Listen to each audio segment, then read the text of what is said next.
அஜிக், நீ வந்த அன்னையிலிருந்து இன்னைக்கு வரைக்கும் நீ ஒரு நல்ல புருஷனா இருக்க. அதுக்கு உனக்கு நன்றி. Sathya, thanks to you too. முதல்ல தெரியாம என் ஆட்டோவில் ஏறிட்டேன். அதுக்கப்புறம் என் வாழ்க்கையில் வந்துடுச்சு. என்னோட லவ் ஏற்றுக்கிறதுக்கு, என்னோட மேரேஜ் ப்ரப்போசல் ஏற்றுக்கிறதுக்கு, என்னை மேரேஜ் பண்ணுறதுக்கு, எல்லாத்துக்கும் ரொம்ப ரொம்ப தேங்க்யூ ஸோ மச்.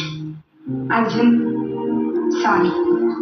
உன் அம்மா கிட்ட ஒரு நல்ல மருமகளா இருக்காம இருக்கிறதுக்கு நீ மன்னிச்சிடு. ஏன்னா உன் அம்மாவோட தப்பான சைடு வந்து ஒரு மருமகளா எனக்கு மட்டும்தான் தெரியும். உனக்கு அவங்க நல்ல அம்மா இருக்கலாம், ஆனா எனக்கு அவங்க நல்ல மாமியார் கிடையாது. உங்ககிட்ட சொன்ன எல்லா பொய்யும் பெரிய தப்பு. மன்னிச்சிடு அர்ஜுன், சாரி. சத்யா, எப்போவுமே அம்மா ரொம்ப இம்பார்ட்டன்ட் தான். ஸோ அம்மாவை நீ எதிர்த்து பேசும்போது இல்லை வேறு ஏதாவது பிரச்சனை வரும்போது தான் நமக்கு இடையில சண்டை வரும், நமக்கு இடையில பேச்சு வரும். நான் தெரியாமல இல்லை நான் தெரிஞ்சு அது பண்ணதுனால எனக்கு ரொம்ப ஹர்ட்டாக இருக்குன்னு எனக்கு தெரியும். எப்படினாலும் நான் எப்போவுமே உன்னை ஹர்ட் பண்ண விரும்புவேன். ஆனால் அப்படி ஆயிடுச்சு. I'm really sorry. என்னையும் மன்னிச்சிடும்.